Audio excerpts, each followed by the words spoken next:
그의 아들에 관하여 말하면 육신으로는 다윗의 혈통에서 나셨고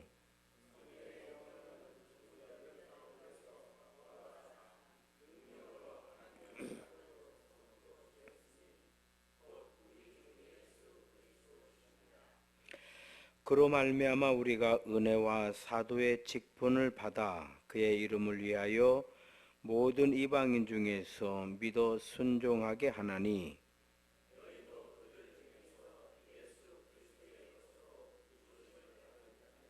함께 읽습니다. 로마에서 하나님의 사랑하심을 받고 성도로 부르심을 받은 모든 자에게 하나님 우리 아버지와 주 예수 그리스도로부터 은혜와 평강 있기를. 아멘. 할렐루야. 서로 인사합시다. 주의 이름으로 사랑합니다. 은혜를 충만하게 받읍시다. 행복한 예배입니다. 할렐루야. 로마서 오늘 말씀 가운데 아들에 관하여는 아들 예수님 말씀하시는 거죠. 그래서 오늘 저녁에는 로마서니까요. 성경 공부한다 이렇게 생각하시고 설교를 들으시면 도움이 되고 은혜가 될 줄로 믿습니다. 성경은 약속이에요. 그냥 약속. 그래서 구약, 신약 그렇게 표현을 하죠. 약속이라고 하는 건 하나님과 우리와의 약속을 말하는 거예요. 약속을 말하는 건데, 자, 그러면 먼저 하나님에 대해서 우리가 알아야 되잖아요. 하나님에 대해서 알아야 돼요. 그래서 우리가 하나님을 아는 방법은 성경밖에는 없어요. 성경밖에 없습니다. 왜냐하면 하나님께서 하나님을 표현하신 게, 또 설명하신 게, 우리에게 하나님이 어떤 분이고, 하나님은 어떤 일을 하시고, 하나님은 어떠한 하나님이시고, 어떠한 계획을 가지시고, 어떻게 우리 가운데 거하시는가를 우리에게 상세하게 또 아주 분명하게 밝혀주신 것, 그것이 바로 성경이에요. 성경. 그래서 하나님을 아는 방법은 성경을 아는 것밖에는 없어요. 그래서 성경을 놓고 우리가 신을 찾아다니면 귀신을 만나게 돼요. 귀신을 만나게 됩니다. 그래서 계속 성경을 놓고 신을 찾아다니게 되면 반드시 무당이 되든지 점쟁이가 되든지 아니면 역수를 한다든지 인간이 그러니까 귀신의 세력을 받게 되는 거예요. 뭔지 아시겠죠? 반드시 그렇게 돼요. 왜냐하면 하나님이 없는 영적 세계는 귀신의 세계이기 때문에 그래. 좋고 나쁘고를 떠나서 귀신이 좋다, 귀신이 나쁘다, 이건 이제 그 다음 이야기고, 뭔 얘기인지 아시겠어요? 바다에서 낚시를 하면 바닷고기를 잡는 것과 같아요. 강에서 낚시를 하면 민물고기를 잡는 것과 같아. 하나님 없는 영적 세계는 귀신의 세계예요. 뭔 얘기인지 아시겠죠? 그래서 반드시 귀신의 영을 받게 되어 있어요. 그래서 우리가 하나님을 알기 위해서는 성경을 배우는 것밖에 없는 거예요. 자, 그러면 성경을 왜 배우는가?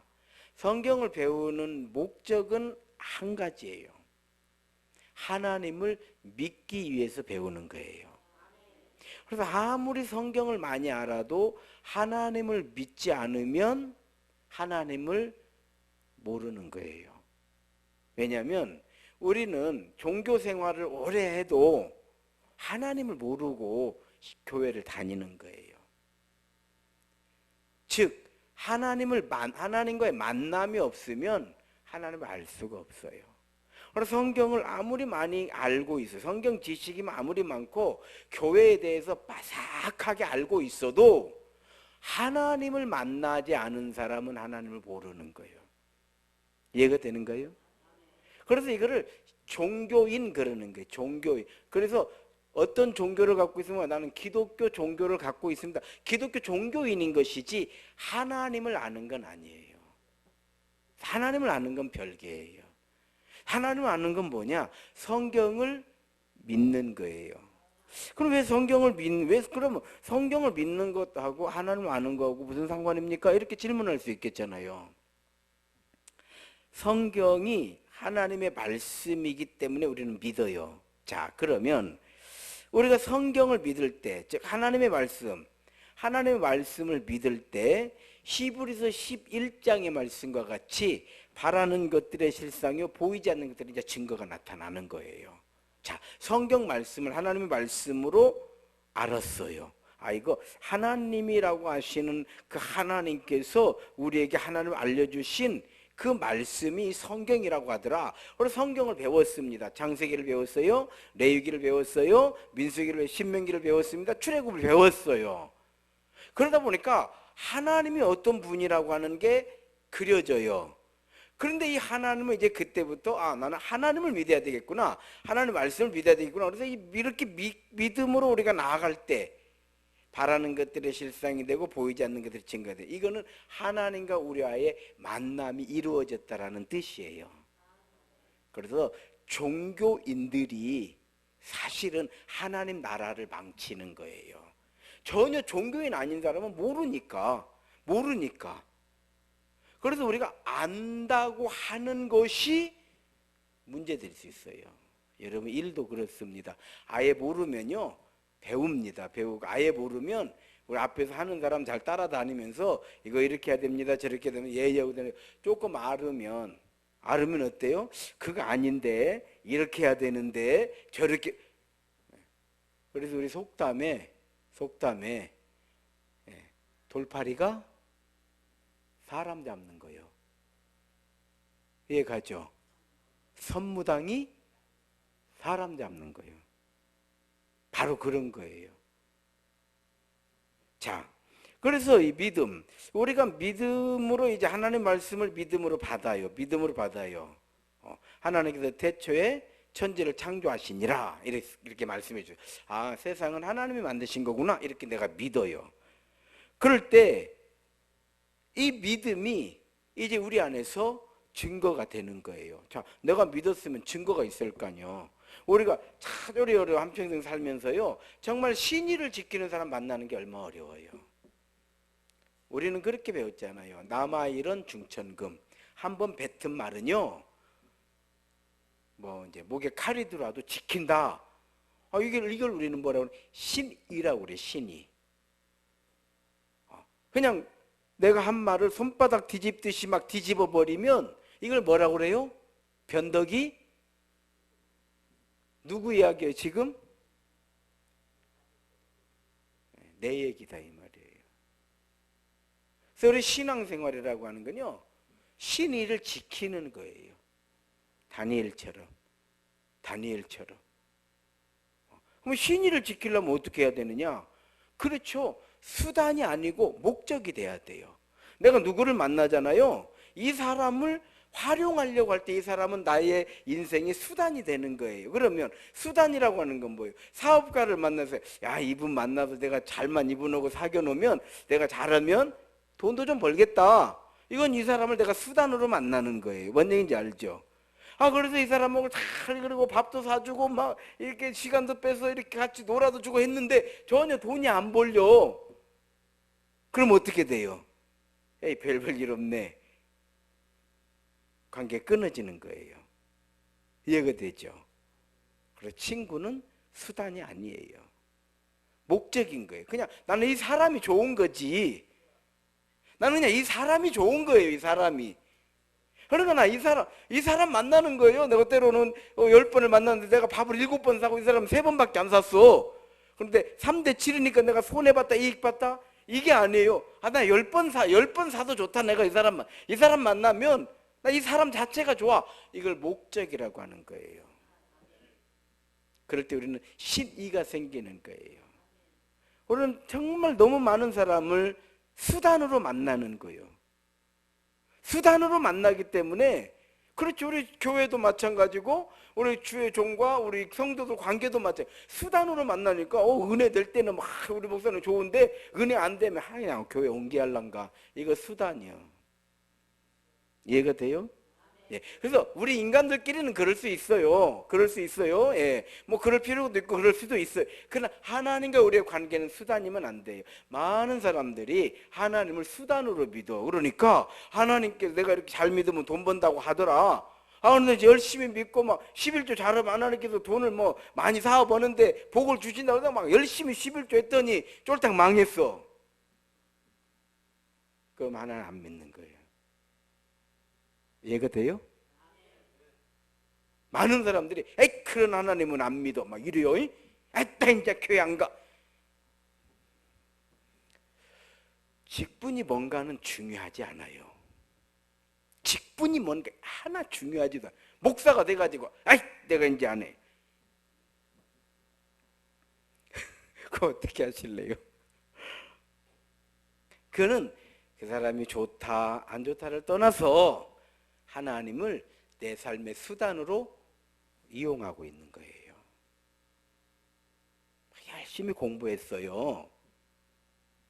그래서 막 열심히 기도했어요. 근데 시험 봐서 떨어졌네. 에이 기도했더니 뭐 합격도 안 시켜주고. 이건 수단이에요. 우리는 하나님을 수단으로 만나는 게 아니에요. 하나님은 내 삶의 그냥 목적인 거예요.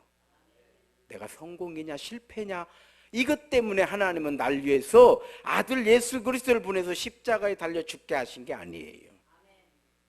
날 구원하시려고, 나를 자녀 삼아 주시려고. 여러분 그렇잖아요. 우리 가족이 왜 이렇게 정말 그렇죠. 끝내는 가족이잖아요. 가족. 왜 그럴까요? 가족은 수단이 아니잖아요. 남편이 돈도 못 벌어와 돈 잘 벌어올 줄 알았더니 돈은 구경도 못 해보겠어 지금. 엘라 내가 벌어서 먹여 살리네. 그래도 그 남편을 최고의 남편이라고 인정하고 존중하고 사랑하고. 왜 그래요? 수단이 아니잖아요. 이해가 돼요? 이게 수단이냐 목적이냐는 너무너무 중요한 거예요. 그렇죠. 내가 하나님 나 합격시켜 주십시오. 나 돈 좀 벌게 해 주십시오. 나 성공하게 기도하지 말라는 게 아니에요. 이해가 되죠? 기도했더니 하나님께서 성공을 시켜주셨어요. 합격을 시켜주셨어요. 그래서 합격을 시켜주셨기 때문에 더 잘 믿고 성공했기 때문에 더 잘 믿는 것은 아니에요. 그거는 하나님의 은혜예요. 대신에 그렇기 때문에 더 잘 안 믿는다는 것은 떨어졌기 때문에 더 못 믿을 것도 없어요. 내가 돈을 못 벌었기 때문에 믿음이 식어질 이유도 없어요. 어떤 경우에도요, 우리가 목적으로 나아가면 고난, 역경, 환난, 풍파는요 있는 거예요. 그런 것 때문에 우리 믿음이 식어지고 뭐 하나님에 대해서 어떤 뭐 하나님 계시면 이런 얘기 자체가 안 나오는 거예요. 내가 해보니까 그래요. 뭐 우리 저랑 같이 신앙생활을 우리 오래된 우리 성도들은 제가 얼마나 고난 받았는가 잘 아시잖아요. 한 번도 저는 그럴 때 하나님 계시면 왜 이러신 이런 생각 내 기억으로는 해본 적 없어요. 해본 적 없어. 왜 그런 생각을 해요? 그런 생각을 할 필요가 없는 거죠. 그냥 그런 생각 안 해요. 그런 생각 안 해. 고난도 있고 역경도 있고. 여러분 어떻습니까? 다니엘이 끌려가고 사자굴에 던져질 때 아이고 어쩌다가 내가 하나님을 믿어가지고 대신 이게 뭐냐 그랬을까요? 그렇지 내 복에 무슨 난리 뭐 그랬을까요? 만약 그랬으면 수단이에요. 많은 크리스찬들은 수단으로 삼고 있는 거예요. 수단이라는 게 뭐예요? 내 삶의 하나님을 이용하는 거거든요. 나중에 보면 친구 관계도요, 배신감이라고 하는 걸 느낀다는 건 뭐냐면 나는 이 친구가 정말 진정한 친구인 줄 알았는데 보니까 이 친구는 그게 아니었던 거예요. 나를 이용만 하고 있는 거예요. 수단이라고 하는 걸 딱 하는 순간 배신감이 탁 나오는 거예요. 이해가 되죠? 자, 그래서 우리가 하나님 말씀으로 믿을 때 이 믿음이 또 믿음이 되는 거예요. 하나님 말씀으로 하나님께 세상을 만드셨다. 이걸 믿었어요. 하나님 나를 만드셨다. 이걸 믿었어요. 믿었더니 나의 하나님이 되시는 거예요. 그럼 내가 하나님을 경배해야지.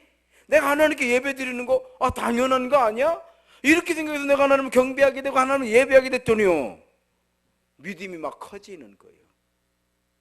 그러니까 믿음이 커지니까 이것이 또 믿음이 돼. 이 믿음이 더 커지니까 이 믿음이 확신이 되는 거예요. 하나님 살아계시는구나. 하나님 대신 증거가 내 안에 있구나. 그러니까 하나님 만난 사람들이요, 종교 생활할 거 없어요. 저는 요즘에 목회를 하면서 많은 걸 생각해요. 이런 말 저런 말을 많이 들어요. 그럼 내 중심에 항상 하나님께 기도하는 게 있어요. 하나님, 목사는 성도를 사랑하는 거죠. 제 중심에는 항상 그걸 놓고, 왜 하나님께서 나를 주의 종으로 세우신 걸 성도를 사랑하라고 세우신 것이지 성도를 뜯어먹으라고 세운 건 아니에요. 오늘 또 그런 이야기를 해요. 누가 그래, 장로님 목사님 장로님이 몇 사람이 모여서 밥을 먹는데 이번 총회에서 뭐 서울 교회에 막 이임 목사하고 그러는데 안식년 갔을 때 교인들이 다 모여가지고 투표를 해가지고 목사 해임을 시켜버리고 막 이걸 뭐 총회에서 법을 바로 잡아줘야 이런 얘기를 하더라고. 그래서 장로님, 법 이전에 목사는 법으로 하는 게 아니잖아요. 목사는 법으로 해요? 목사는 법으로 하는 사람이 아니에요. 하나님의 부름받아서 성령의 인도하심을 따라 하나님의 은혜로, 그렇잖아요. 그걸로 사랑받고 존경받고 존중받는 걸로 목회를 하는 것인데, 생각해 보십시오. 교인들이 대다수가 우리 목사님 싫다고 투표를 던졌으면 내가 목회를 어떻게 했는가도 생각을 해야지. 그것도 생각을 해야지. 법만 들이대면 이쁜 여자가 왜 소박 맞겠어? 결혼에 법만 들이대니까 소박 맞는 거 아니요. 말이 있어요. 이쁜 여자 소박 맞고 호박, 이제 미안해요. 이제 우리 조상들이 한 말이 내 말이 아니라 호박 같은 여자가 사랑받는다라는 말이 있어. 미인 박복이라는 말도 있습니다. 내 말 아니요. 또 뭐 또 나 말해놓고도 불안하네. 무슨 법을 따지는 사람은 실패하는 거요. 그렇잖아요? 내가 그랬어요. 다 우리가 뿌린 걸 거둔다라는 생각도 해야죠. 우리가 뿌린 걸 거둔다는 생각도 해야지. 왜 법을 지키지 말자는 게 아니에요. 법 지켜야 돼. 그러나 그 이전에 내가 어떻게 목회했느냐는 법 위에 있는 거요. 목회를 잘하고 있는데도 불구하고 악한 사탄 마귀들이 막 그렇잖아요. 모함을 하고 없는 말 막 치어내고, 이건 법이 지켜야지. 왜? 모함과 그런 어떤 뭐라고 말합니까? 사단의 세력에 우리가 넘어갈 수는 없죠. 그렇잖아요? 성경은요, 모함하는 거, 남을 시기하고 잘 안 되기를 원해서 모함을 하고 거짓 증거하고, 이건 십계명에 나와요. 무슨 얘기냐? 하나님께서 가장 싫어하는 이 인간의 죄 가운데 하나인 거예요. 아시겠어요? 모함하고 거짓 증언하고. 그냥 내가 내 일에 거짓말하고 말아요. 그냥 남까지 거짓말로 넘어뜨리는 건 하나님이 용서 안 하신다는 거예요. 그냥 내가 거짓말하고 나 혼자 죄 받고 말면 되지. 이해가 돼요? 바로 그런 거예요. 이번에 보니까요, 검찰들이 엄청 억울하대요. 뭐가 억울한가 보니까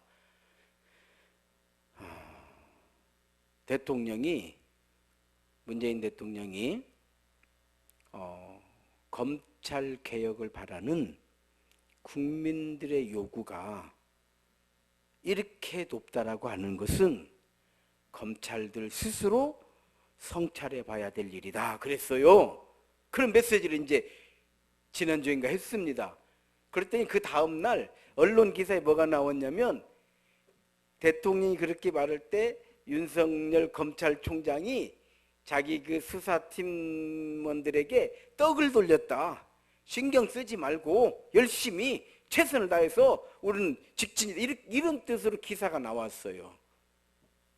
그러니까 바로 해명 자료를 대놨어요.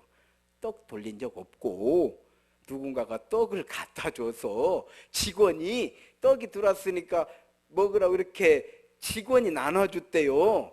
그런데 마치 검찰총장이 떡 해와라, 우리 그냥 자 이제 격려하고 자 떡 먹고 힘내서 대통령이 뭔 말하든지 항명처럼 비춰져. 얼마나 억울하냐 이 말이요. 검찰들이 너무 억울해가지고 그렇지 않다고 막 문자를 2번이나 보냈어. 그랬더니 하는 얘기가, 니들 때문에 억울한 사람 이번 기회에 생각해라. 이해가 돼요? 뭔 말인지 못 알아들어 지금? 당신들 때문에 억울한 사람을 이번 기회에 생각해보라 이 말이요. 이해가 되죠? 그래서요, 우리가 믿음은 믿음이 되고 그 믿음이 더 큰 믿음이 되고 이 믿음이 확신이 되고, 그리고 이 확신이 구원의 열매를 맺는 거예요. 그래서 믿음이라고 하는 건 하나님께서 죄인된 우리에게 주신 은혜 중에 최고의 은혜다, 이렇게 성경은 우리에게 말씀해 주시는 줄로 믿습니다. 우리가 믿는 믿음의 주는 누구신가? 그러면 우리가 믿는 믿음, 이 믿음의 하나님께서 보내신 아들 예수 그리스도, 믿음의 주라고 그러는데, 믿음의 주는 누구신가? 예수 그리스도. 왜 예수님은 누구신가? 날 위해 십자가 지시고 부활하시고 성령을 보내주시고 임마누엘 되시기 때문에 예수 그리스도 하나님의 아들이시다, 이렇게 지금 성경 오늘 얘기해 주고 있는 거예요. 즉 죽으시고 부활하시고, 자 죽어서 부활해요. 이거는 역사적 사실이니까요. 죽었다 부활해 살아났어요. 우리에게 성령을 부어주셨어요. 예루살렘을 떠나지 말고 너희가 모여서 기도하고 있으면 몇 날이 안 돼서 성령을 선물로 받으리라. 이걸 믿었어 제자들이. 120명이 이걸 믿었습니다. 믿고 예루살렘을 떠나니까 모여서 기도를 했어요. 성령이 뭔지도 몰랐어요. 뭔 얘기인지 아시겠죠? 너에게 성령 임하시리라. 너에게 성령 임하시면 너에게 권능을 받고 이 권능은 너희로 하여금 예루살렘과 유대와 사마리아와 땅끝까지로 내 증인들께. 무슨 얘기냐면, 지금 너희가 두려워해서 두렵고 불안하고 이것 때문에 죽을 것 같고, 그래서 지금 다들 생각이 뭐냐면 우리 빨리 이 예루살렘을 도망쳐야 되는 것 아냐? 라고 생각하는 그때에 예수님께서 도망치지 말고 모여서, 오히려 모이는 건 안 되는 거잖아요. 혼자 있어도 지금 잡힐까 어쩔까 불안한데 모여 있으면 일망타진이죠. 그러고 있는 그때 예수님께서는 이걸 지난번에도 패러독스, 역설이라고 그래요. 역설적이게도 너희는 도망갈 생각하지 말고, 너희는 두려워 떨지 말고, 너희는 여기서 잡혀 죽는다 생각하지 말고 나를 믿고 모여서 오히려 기도해라, 이렇게 하신 거예요. 그래서 기독교는 패러독스라고 그러는 거예요. 역설적이게도 오리를 가자고 하면 십리를 가고, 속옷을 나면 겉옷을 주고, 그렇잖아요. 높아지면 낮아지고, 넓은 문이 아니라 좁은 문으로, 내가 나서서 대단한 사람이라고 외치는 것이 아니라 죽어서 하나님의 미랄이 되는, 다 역설적, 우리가 생각하는 정반대가 성경의 말씀이에요. 저는 참 요즘에도 선생님 지난번에 우리 그 정태진 목사님도 자기가 목사가 될 때 자기 어머니가 울었다고 그랬잖아요. 저희 어머니도 제가 주의 종으로 부름받았을 때에 제 동생들에게 이제 형은 하나님의 종이 되었으니 이제 우리는 형을 너희들은 믿으면 안 되고, 나도 이제 그동안에는 큰아들이 부모님 이제 봉양을 했잖아요. 일반적으로 우리 문화가 이제 큰아들은 하나님의 종이 되었으니 이제 둘째가 하든지 막내가 하든지 뭐 이렇게 얘기를 하고, 이제 나는 이제 우리 아들 하나는 하나님께 바쳤으니까 이제 아들하고는 이제 살도 못하고 만나지도 못하고 이렇게 말씀을 하시더라고요. 그때는 그랬어요. 저도 목사로 부름받아서 나 이렇게 좋은 양복 입고 살지 솔직히 몰랐습니다. 내 이렇게 좋은 넥타이를 메고 살지 몰랐어요. 이렇게 좋은 차를 탈 줄 몰랐고, 이렇게 예배 드리는 목사가 될 줄 꿈엔들 생각을 못 해봤어요. 그러니까 이런 꿈은 꾼 적도 없어요. 도시에서 목회한다 이런 생각은 해본 적도 없어요. 그런데 목회를 하다 보니까 저희 선배 목사님이 저한테 시골 목회를 하고 있는데 그 말씀을 해주시는 거예요.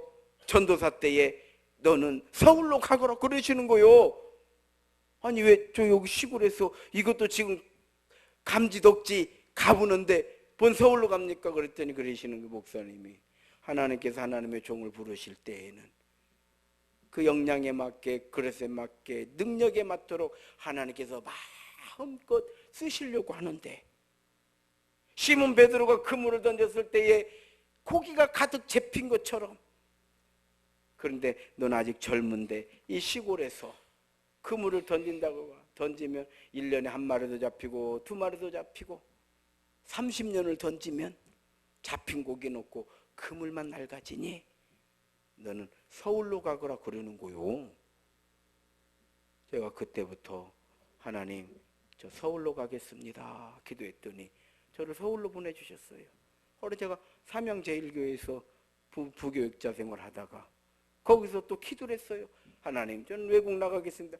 그래서 필리핀에서 있다가 또 거기서 기도했어요. 하나님 한국 돌아가서 교회를 세우겠습니다. 그랬더니 여기다 이 삼천동으로 내가 온 거요. 그랬더니 교회는 못 세우고 쫓겨나 버린 거요.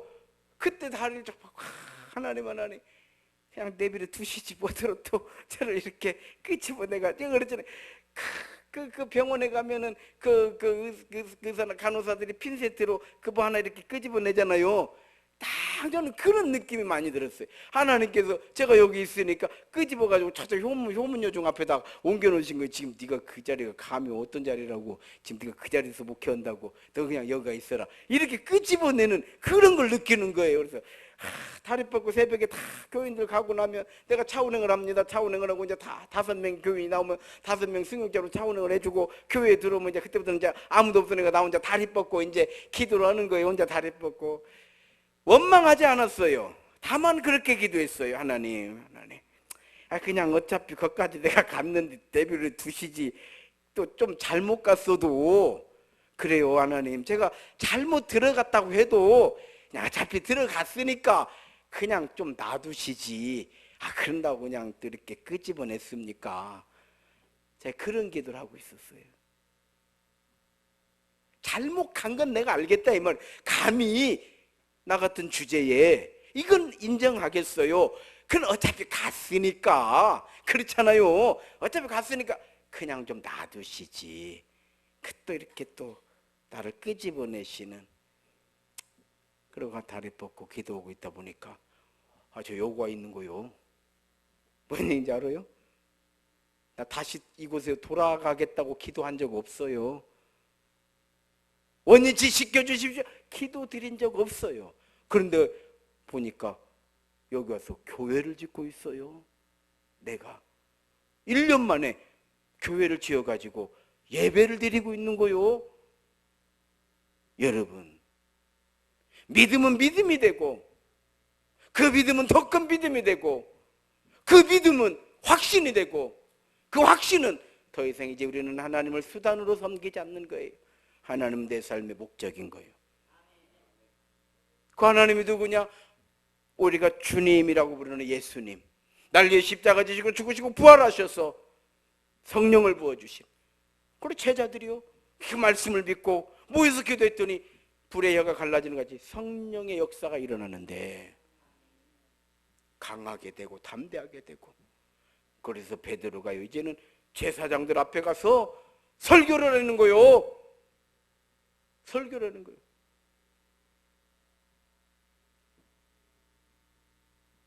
제사장들이 깜짝 놀라는 거예요. 저 갈릴리에서 고기 잡던, 십자가 앞에서 도망가던 그 시몬이라는 사람 아니냐, 이렇게 되는 겁니다.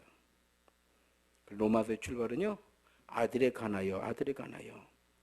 육신으로는 다윗의 혈통에서 났고, 그래요. 육신으로는 다윗의 혈통에서 났고. 이게 뭔 얘기냐면, 이 예수님은요, 구약의 선지자들이 이 예수님에 대해서 이미 다윗의 혈통에서 나온다고 쭉 예언을 했다는 거예요. 예언을. 자, 사무엘하 7장 12절, 13절 한번 읽겠습니다. 시작. 내 수안에 차서 내 조상과 함께 누울 때에 내가 내 몸에서 날 내 씨를 내 뒤에 세워 그의 나라를 견고하게 하리라. 그는 내 이름을 위하여 집을 건축할 것이요 나는 그의 나라 왕위를 영원히 견고하게 하리라. 이게 하나님께서 다윗에게 허락한 확실한 은혜였던 거예요. 다윗의 혈통으로. 예수님은 다윗의 혈통이에요. 에레미야 23장, 이건 사무엘에서 이렇게, 에레미야 23장 5절 한번 읽겠습니다. 시작. 여호와의 말씀이니라. 보라, 때가 이르리니 내가 다윗에게 한 의로운 가지를 일으킬 것이라. 그가 왕이 되어 지혜롭게 다스리며 세상에서 정의와 공의를 행할 것이며. 다윗에게 산 의로운 가지. 다윗의 혈통에서 메시아가 오신다는 거예요. 이사야 9장 7절 한번 읽겠습니다. 시작. 그 정사와 평강에 더함이 무궁하며 또 다윗의 왕자와 그의 나라에 군림하여 그 나라를 굳게 세우고 지금 이후로 영원히 정의와 공의로 그것을 보존하실 것이라. 만군의 여호와의 열심히 이를 이루시리라. 선지자 이사야도 다윗의 혈통에서 메시아가 오신다. 에레미야 예언 한번 보겠습니다. 에레미야 30장 9절입니다. 시작. 그들은 그들의 하나님 여호와를 섬기며 내가 그들을 위하여 세울 그들의 왕 다윗을 섬기리라. 여기 다윗은 이미 죽고 없어진 때죠. 에레미야니까 다윗 이후의 선지자니까. 뭔 말인지 알죠? 그걸 메시아를 다윗의 혈통에서 나온다, 이렇게. 그래서 오늘 로마서에서도요, 육신으로는 다윗의 혈통으로 나셨고 예수님은 다윗의 혈통이잖아요. 그러나 요셉도 다윗의 혈통이고 마리아도 다윗의 혈통이에요. 에스겔 34장 23절 한번 읽습니다. 시작. 내가 한 목자를 그들에 세워 먹이게 하리니 그는 내 종 다윗이라가 그가 그들을 먹이고 그들의 목자가 될지라. 예수님께서 말씀하셨죠. 나는 하늘에서 내려오는 생명의 떡이니라 그랬어요. 나는 선한 목자다 그래요.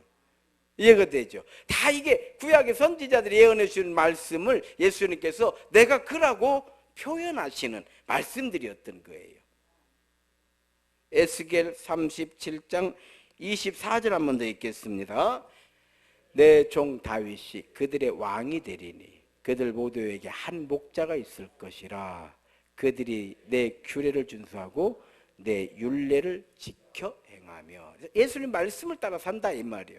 내가 곧 길이요 진리요 생명이다 라고 하는 말씀을, 이제 예수님의 말씀, 오늘 복음서의 말씀, 신약의 말씀을 가지고 산다 이 말씀이에요. 그래서 성경의 기능은요, 첫째, 하나님 되신 걸 우리에게 알려주는 기능이 하나가 있고, 두 번째로는 하나님의 계획을 우리에게 알려주시는 기능이 있는 거예요.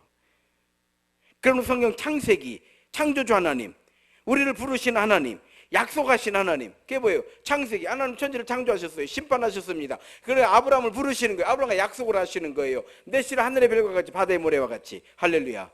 왜 그렇게 하시느냐? 이게 하나님 나라다 이 말이에요.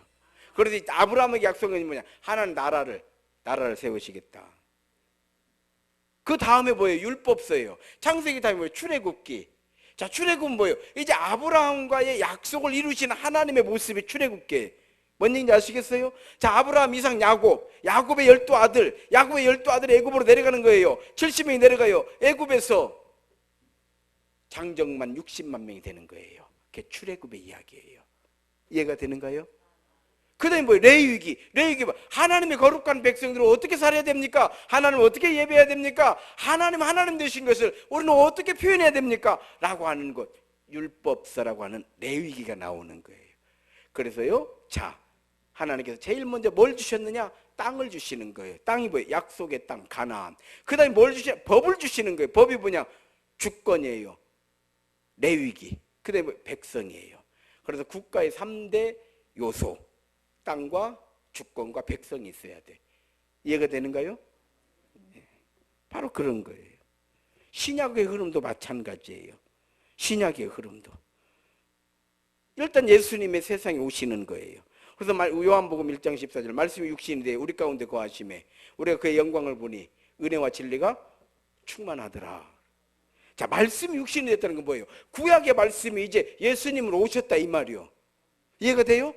이게 요한복음의 시작이에요. 구약의 선지자들의 말씀이 다윗의 혈통으로 나신 메시아가 우리에게 오셨다 이 말이에요. 그래서 말씀이 육신인데 우리 가운데 우리하고 함께 지금 생활하고 계시는 거예요. 그 영광을 보니 은혜와 진리가, 하나님의 영광이요, 은혜와 진리가 충만하더라. 그래서 은혜와 진리는 우리를 사랑하신 하나님, 우리를 구원하시고 우리에게 소망을 주시기에 준비된 하나님 나라였던 거죠.